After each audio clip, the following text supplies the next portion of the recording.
প্রত্যেকটা মানুষ যেমন আলাদা, তেমনি প্রত্যেকটা মানুষের রান্নাবান্নার স্টাইল, ধরন সব কিছুই কিন্তু আলাদা।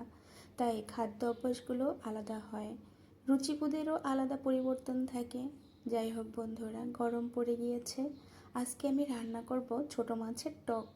ছোটো মাছের টক খেতে কিন্তু গরমের দিন খুব ভালো লাগে। কেউ তেঁতুল দিয়ে, কেউ আম দিয়ে, যে যার মতো করে রান্না করে খায়। আমি আজকে ছোট পুঁটি মাছ দিয়ে আর টমেটো দিয়ে, কাঁচা টমেটো দিয়ে টক রান্না করব। তার জন্য আমি এখানে কাঁচা টমেটো কেটে নিয়েছি আর এখানে পুঁটি মাছ নিয়েছি। এই পুঁটি মাছগুলো দেশি পুঁটি।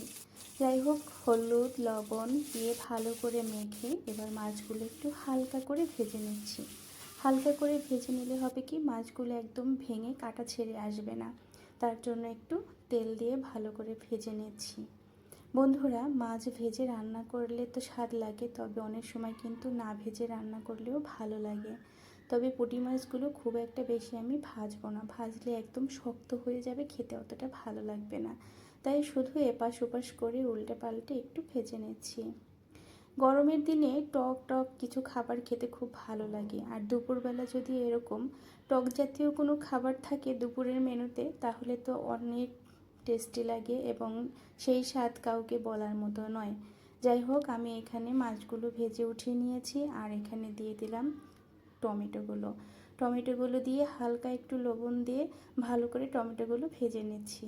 টমেটোগুলো ভেজে নিলে একটু রান্নার স্বাদটা বেশ ভালো হবে, তার জন্যই ভেজে নেওয়া। তারপরে আমি এর মধ্যে পরিমাণ মতো জল দিয়ে দিলাম আর দিয়ে দিয়েছিলাম কিছু পরিমাণে সর্ষে বাটা।